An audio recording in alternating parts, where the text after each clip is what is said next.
Welcome back to Smoked, Pit to Stage. You know, a lot of recipes are all about the seasoning, and today we're going to talk about just that. We're going to talk about our 2023-2024 season with our CEO and Kern Wildenthal General Director, Ian Dare. We'll discuss all 4 operas in the upcoming 2023-2024 season and even make some tasty barbecue sauce. After all, just like today's episode, it's all in the seasoning on Smoked, Pit to Stage.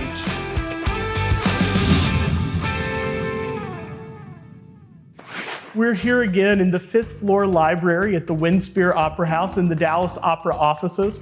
Our guest today is Ian Dare, our CEO and Kern Wildenthal General Director. Ian, welcome. Thank you. It's familiar to be here. Absolutely. So in terms of familiar territory, is there a particular style of barbecue that feels like home that you love the most? Well, it clearly is the Eastern North Carolina barbecue with a vinegar-based sauce. And I grew up outside of Charlotte, but for some reason it was always the vinegar barbecue that we gravitated towards. Fantastic. I think you'll be very happy with what we have coming up in the kitchen a little later. Now, with that, do you have a particular barbecue dish that's just your favorite go-to dish? Well, I always look at barbecue in terms of pulled pork, which is a very different thing than in Texas. You know, Absolutely. Everything here is kind of grated on brisket, but I grew up in the Carolinas where pork is king. I used to keep a book of great barbecue restaurants that I would stop by, and I would give them grades based on different criteria, you know, and if it had a red and white checked tablecloth, that was worth a certain number of points, and if you walked in and there was taxidermy, then tons of points, you know. So in other words, for our audience, this means not only are you a skilled general director, but a seasoned food critic as well. I like to think that it helped me develop my discernment. So I'd love to hear a little more about your journey to arts administration and ultimately being a CEO and general director. I originally thought I was going to be a singer. I went to school here in Dallas at SMU, studied voice, and thought that was going to be the path, and then ended up eventually becoming interested in stage managing and directing, all of these other sides of the curtain.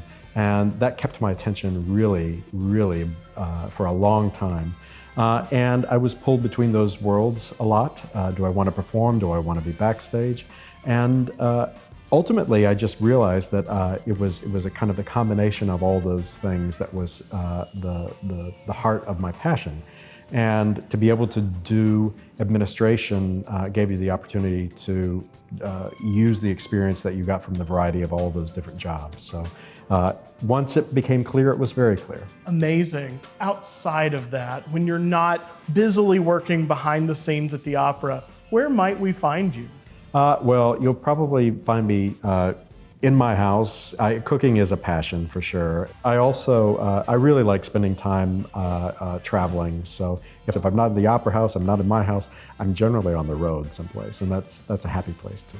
Well, something to accompany you on the road, and specifically for our episode today, we have for you your very own smoked apron. And of course, anyone who knows you knows that your signature is, of course, your bow tie. So we've added a bow tie just for you to your own smoked apron. Thank you. And with that, I think it's time for us to get into doing some cooking. Sounds great. When we initially asked about you being on Smoked, the response I received was, can we do something in the vein of North Carolina barbecue? It represents a great divide within the state, and I have always gravitated towards the vinegar sauce, which clearly is a different thing than South Carolina altogether, which absolutely is a mustard-based sauce, right? Which we won't talk about. So this vinegar sauce is really more of a mopping sauce that you would use with a whole hog or as you're cooking a rack of ribs, but we'll get started and get this sauce made. So the first thing, the star of this sauce really is the apple cider vinegar. And in these 2 containers, we have 3 cups of apple cider vinegar. So Ian, I'll let you go ahead and add our vinegar. Great. And then the next thing up will be 2 tablespoons of kosher salt. And then to give it a little sweetness, we have a 1/4 cup of brown sugar. Okay, the balance there. The balance, absolutely. The next thing is, now this one can be a little controversial, but we do have a good squeeze of ketchup. Okay, something for the color. Something for the color, give it a little more thickness. And now we get into our spices. So we have a tablespoon of crushed red pepper flakes. Okay, it's always key. Absolutely. Got to be able to see that. And then another tablespoon of cayenne pepper. That is 1 healthy tablespoon. Whew. And then we have a teaspoon of oregano, a teaspoon of garlic powder, a teaspoon of onion powder, Okay. and last but certainly not least, a 1/2 teaspoon of cumin. This is all beginning to smell very familiar. All right, I'll let you give this a mix. Okay. Now, you can either mix this and serve it just mixed. If you'd like, you can bring it to a boil, let it sit overnight. And you marinate. Yes, Right? Is that- so with this, if you're doing like a rack of ribs or a butt, you can actually marinate in this overnight. Very Okay. different from a dry rub. Yeah.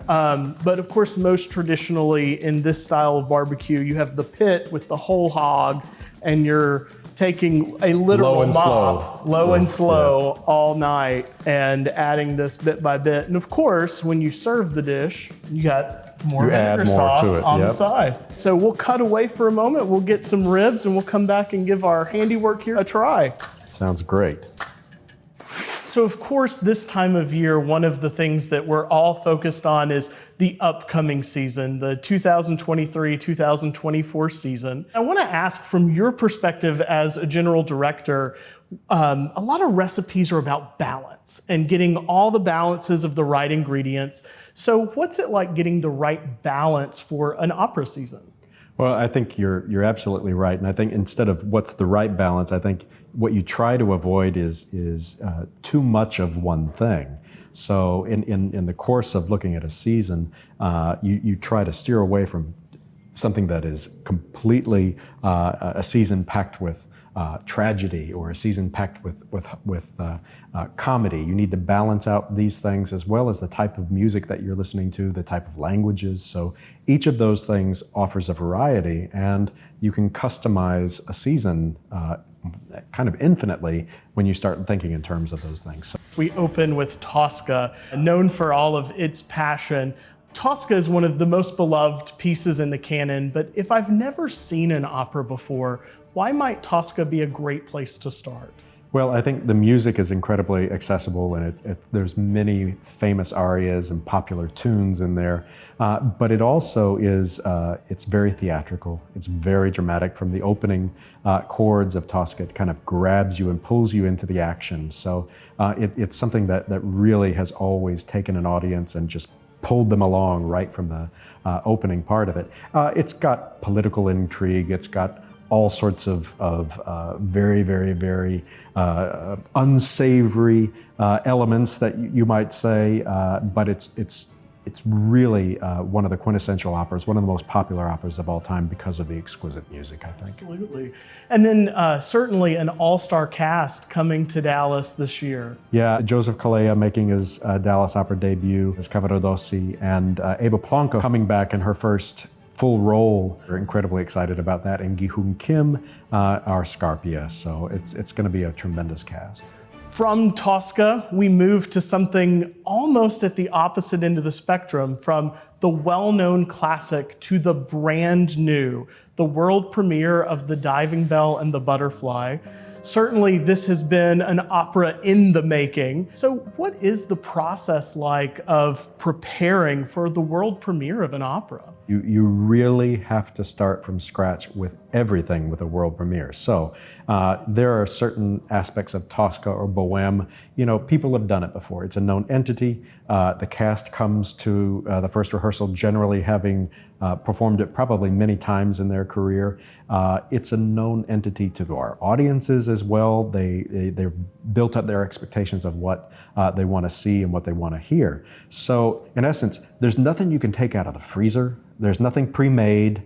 Everything has to start from scratch with a world premiere. So every single singer is going through this rehearsal process for the same time, the director, the creatives, all of that's still on the table. At some point, even the music can shape and shift a little bit depending on how things go in the rehearsal process. So I think that's what's ultimately the most interesting thing, is that there's still the ability to really tweak things before you serve it. You have that last minute ability to put in a little bit of this or a little less of that, whatever it is, to really make it special. You're not pulling something out of the freezer and reheating it. Absolutely. So, of course, as you are in the kitchen with that recipe, I certainly wonder then, what should our audiences know about The Diving Bell and the Butterfly, this brand new opera? Well, I think the key ingredient is that it is a brand new opera. They're experiencing this for the very first time. It is a new thing for, obviously, the people performing it and our orchestra, all of that. But that's something that's got its own level of excitement. And the opera world is excited about it, as is the Dallas audience, because we know that we wanted to do it. A pandemic got in the way. It had to be postponed, but there were expectations set, and we're excited to be able to be a part of it. Just, we've had a wonderful set of traditions here at the Dallas Opera of world premieres, and this is from the same team that brought us Everest. Joby Talbot is an incredible composer. Gene Shear, one of the greatest librettists that you can think of right now. So it's a dream team. Fantastic. I know our audiences are going to just love the journey of being part of that new opera. Our cocktail today is a cardamom bitters Sazerac. So we have all our ingredients here, and Ian, I'll let you take those first steps, and we have our chilled glasses, and in those we're gonna do an absinthe rinse. So if you'll dump those into our metal container here and then do that absinthe rinse. This will give the cocktail an initial licorice hit without being too licorice heavy. Oh, I can already smell that. Then next, I'll let you put 2 bar spoons of our white sugar into the pitcher here, and then onto that, we'll do 4 dashes of Agnostura bitters, and then we'll do 6 dashes of cardamom bitters, and this is what's gonna balance that licorice note in the glass really well. And then if you'll give that a good stir, and then I'll let you add this teaspoon of chilled water. Go ahead, to throw that in there. All right. And once we have what's essentially a boozy syrup, we'll go ahead and add the star ingredients. It'll be 2.5 ounces each of brandy and some Old Forester rye. All right, 2 of my favorites. All right. All right. That's an impressive pour, Jordan. Well, just like the drama in an opera, you can never be too reserved. You don't want to be underwhelming. Absolutely. Exactly. No, yeah. And then I'll let you divide this between our 2 glasses. And that's Really great. And we'll garnish each with an orange slice. All right. And then, of course, once it's all made, there's nothing left to do but That's a toast. Cheers. Cheers.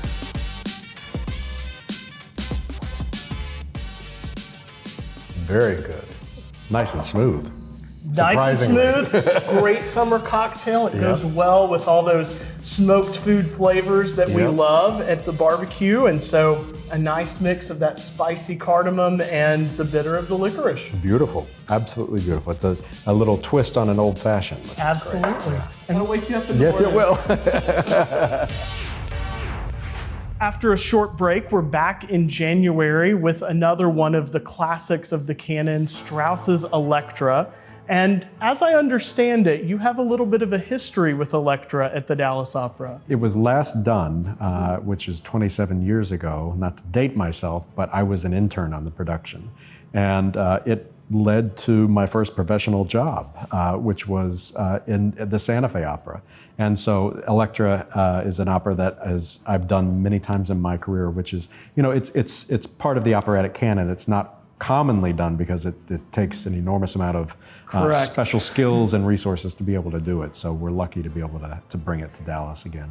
Absolutely. Now, in thinking about Elektra, the place it holds in the canon, all of those special forces, what are the things that our audiences should look for, even if they have seen Elektra before? Well, I think what's notable about this is that it has some interesting role debuts.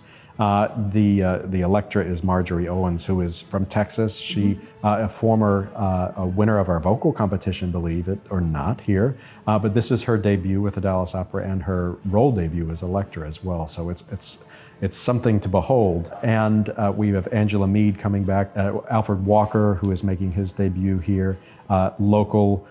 Clifton Forbes is singing the cameo role of August. So, and Emmanuel is conducting this with our orchestra. It should be spectacular. Absolutely. Personally excited because I bet it's you my are. chance to go from the barbecue pit to the stage as well. Exactly. Getting those high notes in and There are a all few. of the things. There are a few. Yes. And then from the searing hardships of Electra, we find our way to the end of the season with Romeo and Juliet. The tragic love story. Tragic love story, probably about as well-known a story as Texas Brisket is to our audience. But in thinking about Romeo and Juliet, really, what are the special things about this particular take on the story that our audiences should be aware of? Because it's certainly not what they would have seen in a junior high play or on television. Right, and for anybody that's never seen the opera, I think it's a wonderful experience to just see a familiar story that they probably know or have seen either through as a play or a movie, anything like that, but seeing what music does to that. And Gounod's score is lavish and lush and beautiful. I mean, as you know, as a tenor, you probably have sung through some of those scenes on your own. It's just some of the most beautiful music. Gorgeous music. Yeah, and we have the debut of Golda Schultz and Long Long. Both are coming to Dallas for the first time to sing that with a host of familiar folks as well that'll be a part of familiarity of the title, but they will walk away going, wow. I imagine. And certainly when you think about all these different flavors and parts of the season, it's almost like thinking about that balance of ingredients. So I think this is a great time for us to transition back and do some ingredient balancing of our own. Sounds good. And so we have our ribs. These, of course, marinated overnight in this same sauce. Before we take that first bite, I'll let you add some across the top and then we can dig in. I thought you'd never ask. All right, so instead of just dipping, I'm gonna spoon some of this on there. Perfect. Let's give them a try. And we'll cheers these two. Cheers.